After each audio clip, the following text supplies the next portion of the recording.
오늘 그 말씀 묵상하고 준비하면서 참 떠오르는 이미지가 하나 있는데 그 충성을 맹세하는 그런 기사의 이미지가 떠올랐어요. 우리가 우리의 한 분 대신 우리의 주님 예수 그리스도께 우리가 믿음을 드리죠. 믿음을 드리면서 믿음을 드리는 것은 또한 우리가 순종의 맹세를 우리가 우리의 주님께 하는 거죠. 그리고 우리 주님은 한 분 하나님밖에 계시지 않기 때문에 하나님 외에 그 어떤 것에도 우리는 순종하지 않겠습니다. 하나님의 그 말씀에만 순종하겠습니다라는 맹세를 하는 것이 우리가 하나님께 믿음을 드리는 것이고, 그 믿음을 보시고 하나님은 우리를 의롭다라고 여기시고 우리 대신해서 피를 흘리신 예수님의 그 보혈이 우리의 죄를 대속하셔서 우리가 영원한 생명을 얻게 되는 거죠.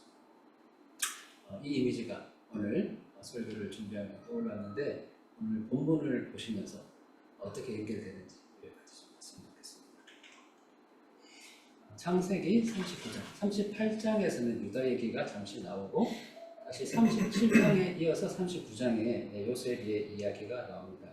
37장에서는 형들이 요셉을 구덩이에 던졌다가 이스마엘 상인들에게 팔아버리죠.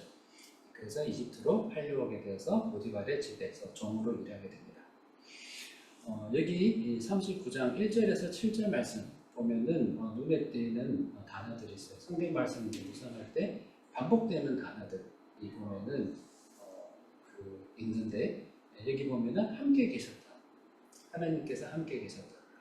요셉과 함께 계셨을 때 요셉이 정말 형통하였다는 것들을 여러분 이 본문을 잘 아시는 본문이지만은 2절 말씀에 보면 주님께서 요셉과 함께 계셔서, 또 3절에도 주님께 요셉과 함께 계시며, 그리고 이렇게 함께 계셔서 형통하게 되는 것을 주인이 보았다. 성경 말씀에 그렇게 일본 성경공학과 왼쪽으로 보았다. 미루라는 동사가 사용되었죠. 돌보신다는 것을 알았다. 한글에는 번역이 되는데, 그래서 이 보디발이 요셉을 그 종들의 우두머리로 세우는 거죠. 집사장으로 세우면서 모든 것을 다 맡기고, 그리고 이렇게 맡겼을 때 또 어떤 일이 일어나느냐, 이 하나님의 축복이 요셉에게만 임하는 것이 아니라 5절 말씀에 보니까 요셉을 보시고 그 이집트 사람의 집에 복을 내리셨다. 하나님의 그 사람이 바르게 세워졌을 때 요셉이 축복의 통로가 되어서 보디발의 온 집안이 하나님의 축복을 받게 됐다는 거죠. 자, 그런데 이때 사건이 일어납니다. 여러분 잘 아시죠? 그 보디발의 부인이 그 요셉을 바라보게 되었는데, 6절 말씀에 보면은 요셉은 용모가 준수하고 잘생긴 미남이었다 라고 되어 있는데, 여기 한글 성경에 여러분 피부에 와닿게 번역이 되는데, 원어 성경에 보면은 요셉은 그 외형과 그 골격이 아름다웠다, beautiful이라는 그런 표현이 사용돼요. 이 아름다웠다라는 단어는 성경 전체를 통해서 남자한테는 유일하게 요셉한테 사용된 단어고, 요셉의 어머니 라헬을 묘사할 때 사용됐던 단어가 똑같이 사용돼요.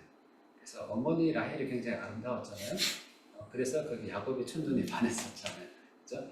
아름다운 어머니를 쏙 빼닮아서 너무너무 잘생겼다는 거죠. 얼굴만 잘생긴 것이 아니라 정말 몸매도 바라봤을 때 그리스 조각상처럼 그렇게 아름다운 그런 청년이었다는 거죠. 거기 딱 이 말씀 보면서 제가 떠오르는 것은 눈물의 여왕에 나오는 그 김수현 같은 그런 이미지가 아니었을까라고 생각이 드는데, 아무튼 딱 누가 바라봐도 너무너무 그게 그냥 그 사람들 호감을 풍기는 그런 아름다운 청년이었다. 거기다가 정말 사랑받고 자랐잖아요. 막내 아들로 사랑받고 자랐고, 그렇기 때문에 정말 사랑받고 자랐던 그런 귀티가 또 막 흐르는 그런 청년이 아니었을까라는 그런 생각이 들어요. 그 요셉을 보디발의 아내가 바라보게 되면서 7절에 나하고 침실로 가요 하고 꾀었다 라고 표현이 되어 있는데, 이것도 우리 정말 잘 와닿게 잘 번역이 되었지만은 그 원어 그 히브리어 성경을 보게 되면은 나와 함께 자라, 나와 함께 누워라, lie with me, 나와 함께 누워라 라는 명령어로 사용이 됐어요. 라고 꾀었다가 아니라 라고 말했다 라고 되어 있어요. 그러니까 이거는 여주인이 종한테 대해서 내리는 그런 명령이에요. 그래서 나랑 같이 자지 않을래요? 라고 꾀어서 이렇게 단지 유혹하는 게 아니라 나랑 자자 라고 여주인이 사실은 명령을 하는 거죠. 그래서 굉장히 그냥 간단하게 얘기했어요. 나와 함께 자자 라고 그렇게 딱 얘기를 했는데, 한국식으로 표현하면 그죠? 수청을 들어라 이렇게 될 수 있겠죠. 그렇게 얘기를 했는데 요셉은 지금 지위가 다르잖아요. 가지고 있는 힘이 다르기 때문에 똑같이 그냥 두 마디로 싫은데 이렇게 대답할 수는 없겠죠. 요셉이 어떻게 대답을 했느냐. 8절 9절 보니까 여주인은 그냥 한마디로 나랑 자자라고 했지만은 요셉은 길게 이야기하는데 거절을 하면서 주인의 아내에게 얘기를 하는데 이탈릭체로 따다다다다다다다다 이렇게 얘기를 하면서 나의 주인 보디발이 나를 신뢰해서 집안의 모든 것을 맡겼지만은 그렇지만 단 하나 허락하지 않은 것은 당신이신데 어떻게 내가 그런 일을 저지를 수 있겠습니까? 라고 얘기를 해서 이날은 넘어가요. 이날은 넘어가는데 10절 말씀 보니까 날마다 끈질기게 포기하지 않고 계속해서 요셉한테 요구를 해오는 거죠. 그래서 요셉이 처음에는 말로서 거절을 합니다. 말로서 이제 이성적으로 논리적으로 설명하는 거죠. 왜 우리가 왜 이런 일을 해서는 안 되는가를 설명했는데 말이 통하지 않으니까 10절에는 보니까 그게 침실로 가지도 않았을 뿐만 아니라 함께 있지도 않았다. 같은 공간에 있으면은 또 자꾸 찝쩍대니까 그래서 아예 같은 공간에 있으려고 하지 않았다. 그리고 또 이제 급기야는 이 부인이 요셉을 붙잡죠. 그냥 말로 하는 것이 아니라 행동으로 나서서 액션을 취하니까 12절에 보니까 이 주인의 아내를 뿌리치고 집 바깥으로 뛰어나갔어요. 뛰어나가는데 이것을 꽉 붙들고 있으니까 지금같이 이렇게 벨트하고 단추하는 이런 옷이 아니잖아요. 옷이 훌렁 벗겨져가지고 옷은 튜닉이었을 거예요. 남겨지고 그리고는 이제 밖으로 요셉은 뛰어나가는 거죠. 이런 상황들이 우리 삶 가운데서도 생기죠. 저도 회사에서 경험을 했고 반드시 일어납니다. 세상에는 하나님의 그런 법에 반영해서 여러 가지 일들이 이루어지고 있고 그런 일들에 우리가 동참하기를 우리가 요구를 하죠. 요구를 받는데 처음에는 점잖게 요구를 하다가 그러다가 우리가 응하지 않았을 때 그럴 때는 정말 더 강한 요구를 우리한테 해오기도 하고 끝까지 거절했을 때 어떤 일이 일어나느냐. 요셉이 당했던 것처럼 우리한테 적대하는 그런 스탠스로 돌아서기도 합니다. 계속해서 13절에서 20절 20A라고 적은 거는 20절 중에서도 전반부만 가져왔다 그런 뜻이에요. 그렇게 여기 오늘 전체 본문 한번 보도록 할게요. 자, 그렇게 요셉이 뿌리치고 도망갔을 때 이제 보디발의 부인이 취한 액션을 보니까 집에서 일하는 종들을 다 불러다. 그때는 둘이 단둘이 있었는데 옷을 남겨두고 도망간 이후에 이제 요셉을 꼬시는 건 이제 더 이상 안 되겠다라고 판단했겠죠. 그러면은 나를 거부한 이 요셉을 내가 가만둬서는 안 되겠다라고 생각을 한 것 같아요. 그래서 집에서 일하는 종들을 다 불러다가 얘기를 하는 거예요. 그래서 두 명을 씌우는 거예요. 두 명을 씌우면서 이 히브리 녀석이 나를 욕보이려고 했었다. 그리고 고함을 질렀더니만 옷을 벗어놓고 도망을 갔다. 라고 얘기를 했어요. 그리고 나서 16절에 보니까 그 거짓 증거를 가지고 마련해서 옷을 딱 곁에 놓고 보디발의 집으로 딱 기다리는 거예요. 그러다가 보디발이 딱 봤을 때 일러바치는 거예요. 그러면서 완전히 누명을 씌우고 우리 삶 가운데서 이런 일이 일어날 수 있어요. 우리가 정말 예수님께만 충성을 바치기 위해서 이 세상의 불의와 타협하지 않을 때 이 세상은 우리에게 대해서 이상한 소원을 만들고 우리를 왕따시킬 수 있습니다. 왕따시킬 수 있고 그리고 거짓 증인들과 거짓 증거들을 만들 수도 있어요. 아니 땐 굴뚝에 연기가 나겠어? 쟤는 이런 일을 한 거야 라는 그런 모함을 받을 수 있어요.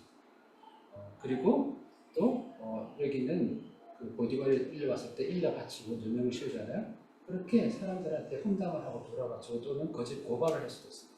이런 일이 있을 수가 있다. 그렇게 했을 때 보디발의 반응은 화가 치밀어 올라서 요셉을 감옥에 가두었다라고 하는데, 이 화가 치밀어 올랐다는 것이 무엇에 대한 화일까라는 것이 저는 좀 생각이 되더라고요. 두 가지 가능성이 있을 것 같아요. 하나는 요셉에 대해서 화가 났을 수가 있겠죠. 내가 너를 믿고 이 집안을 다 맡겼는데 어떻게 네가 나를 감히 배신하여서 나의 부인에게 그런 일을 할 수가 있어? 라는 그런 화가 났을 수도 있고, 근데 그런 화였다면은 요셉이 과연 감옥에 갇히는 것으로 끝났을까라는 생각이 들거든요. 어떤 다른 더 무거운 처형을 했을 수 있겠죠. 뭐 사형에 처할 수도 있고, 자기 종인들 엄청난 매질을 때렸을 수도 있고, 감옥에 다시 가뒀다는 것은 또 어떻게 보면은 요셉에 대한 화도 있을 수 있지만은 자신의 부인에 대한 화가 있을 수도 있겠다라는 생각이 들기도 해요. 보디발이 이 전체 상황을 보면서 요셉이 이런 애는 아닐 것 같고, 자신의 아내의 어떤 그런 악한 성품을 또 보디발이 알고 있었기 때문에 아내에 대한 또 화일 수도 있겠죠. 어쨌든 그렇지만 이 상황을 마무리하기 위해서 요셉이 희생을 합니다. 그래서 요셉이 이 감옥에 가둬지게 됩니다. 오늘 본문을 보면서 우리가 이 세상을 살아갈 때 우리에게 닥칠 수 있는 그런 일들에 대해서 좀 생각을 좀 많이 하게 되었고, 또 제가 겪었던 일들, 제가 전 직장을 그만두게 됐었던 그런 상황들 생각하고, 그리고 또 이 일이 비단 세상 가운데 일어나는 것이 아니라 교회 공동체 가운데서도 그런 일을 겪고 했던 그런 경험들이 있기 때문에 얼마든지 있을 수가 있다. 그런 상황들 가운데서 그런 일이 일어날 때 우리가 당황하거나 하지 않고 이거는 그럴 수가 있겠구나. 우리가 예수 그리스도께 충성을 맹세하고 예수님만을 바라보고 바른 일을 하고자 할 때 그렇지 않은 그런 사람들에 의해서 우리는 모욕을 당하고 모함을 당하고 불이익을 당할 수 있다. 그렇게 했을 때 우리는 어떻게 해야 될 것인가? 라는 것들을 오늘 본문을 보면서 좀 생각했으면 좋겠는데, 이 시련이 요셉에게는 계속해서 반복이 돼요.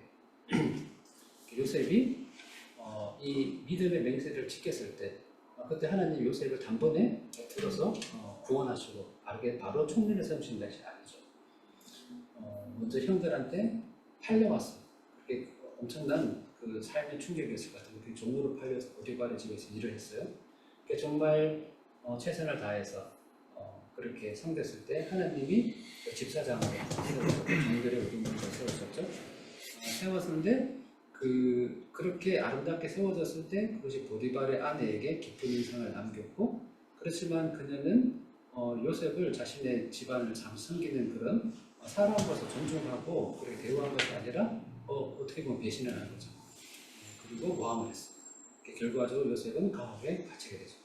요셉의 삶에 좀 나아지는 거 했더니 하나님 함께해서 형통했다라는 표현이 계속 나오지만 결국 감옥에 갇힌 거죠. 감옥에 gat혔을 때, 이거는 다음 주에 우리가 살펴볼 부분이겠지만은, 감옥에 갇혔을 때 감옥에서도 하나님께서 요셉과 함께 하세요.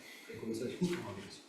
그러면서 감옥에 갇힌 죄수의 신분이지만은 그 죄수들을 관리하는 그런 또 우두머리 그런 문장에 서게 되죠. 그러면서 함께 갇혔던 바로의 신하에게도 정말 깊은 인상을 남깁니다. 그러면은 여기서 또 어떤 구원이 일어날까? 그렇지 않고 그 풀려났던 그 바로의 신하가 요셉을 잊어버려가지고 그냥 감옥에 머물러 있을 수밖에 없는 그런 상황이 되는 거죠. 나가면은 이 사람이 자기를 기억해 준다고 했는데 자기를 불러주지 않고 면회도지 않고 잊혀져 버린 거예요. 우리가 하나님의 뜻대로 살아갈 때 반드시 형통해요. 하나님께서 우리와 함께 하실 때 우리 삶에 하나님의 복이 임하고 하나님께서 다 살고 형통하셔요. 그렇지만은 그런 형통하는 일이 있음에도 불구하고 또 반면에 하나님을 대적하는 그런 대적자들에 의해서 우리한테는 일시적으로 어려움이 닥쳐올 수 있다. 요셉이 감옥에 갇히고 잊혀졌던 것처럼 우리도 모함을 당하고 그리고 세상에 잊힌 사람이 될 수도 있다는 것.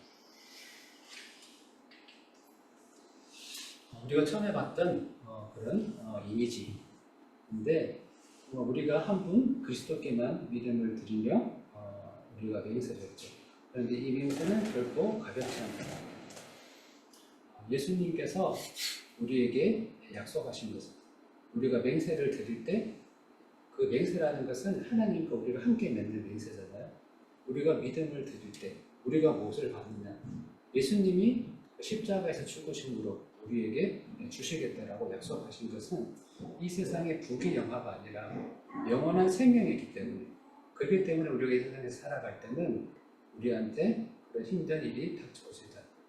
예수님께서 이 땅에서의 부귀 영화를 약속하셨다면, 그렇다면 우리 이 땅에 죽을 때까지 계속 형통하겠죠. 하지만 이거 영원한 생명은 없을 거예요. 그래서 예수님이 우리에게 주시고자 한 것은 이 땅의 그런 썩어진 부귀 영화가 아니라 정말 우리에게 장차올 영원한 나라와 영원한 생명을 우리에게 약속하셨다. 자, 오늘 그 설교 짧고 간결하게 준비를 했는데 마무리하도록 하겠습니다. 오늘 믿음과 순종의 맹세라는 제목으로 이렇게 말씀을 나눴습니다. 이집트의 종으로 팔려간 요셉은 하나님이 함께 하셔서 형통하며 축복을 누리면서 종들의 우두머리가 되었습니다. 이때 잘 나가던 요셉인데 사건이 발생하죠. 관계를 갖자라고 하는 그런 여주인의 명령이 있었어요. 그렇지만 이 세상의 권위와 하나님에 대한 우리의 그 맹세가 컨플릭할 때, 갈등을 일으킬 때가 있어요. 그때는 당연히 하나님에 대한 우리 순종의 맹세가 우선이 되죠. 그래서 요셉은 이를 따르지 않고 하나님에 대한 믿음과 순종의 맹세를 지켰습니다. 그 결과 힘들게 쌓은 지위를 모두 잃고 감옥에 갇히게 되었습니다. 하나님이 우리와 함께 하실 때에 형통함의 축복은 누립니다. 그렇게 누리지만은 믿음을 지키기 위해서 세상적으로 큰 손해를 봐야 하는 일도 우리의 인생에서는 일어납니다. 반드시 일어날 거예요. 일어나지 않으면 이상하죠. 왜냐하면 우리 세상에서 영적인 전쟁 가운데 살아갑니다. 전쟁 가운데서 내가 싸우고 있는데 하나도 다치지 않는다는 건 이상한 일이죠. 그것은 어떻게 보면 이상한 병사인 거예요. 왜 전쟁에 나가서 그렇게 매일매일 싸움하는데 어떻게 상처 하나 나지 않지? 그게 오히려 이상한 거죠. 우리가 세상에서 살아갈 때 하나님 함께해서 형통하지만은, 그렇지만은 이 세상의 방향과 하나님의 방향이 맞지 않을 때, 그럴 때는 우리가 세상적인 큰 손을 봐야 할 일도 우리 인생에서는 일어난다는 거죠. 왜냐하면은 예수 그리스도께서 우리 약속하신 것은 세상적인 성공이 아니라 영원한 생명이기 때문입니다. 오직 한 분 그리스도께만 믿음을 드리면서 맺은 우리의 인생은 결코 가볍지 않다. 이 시간 다시 한 번 더 결단하면서 깊게 깨달으셨으면 좋겠습니다.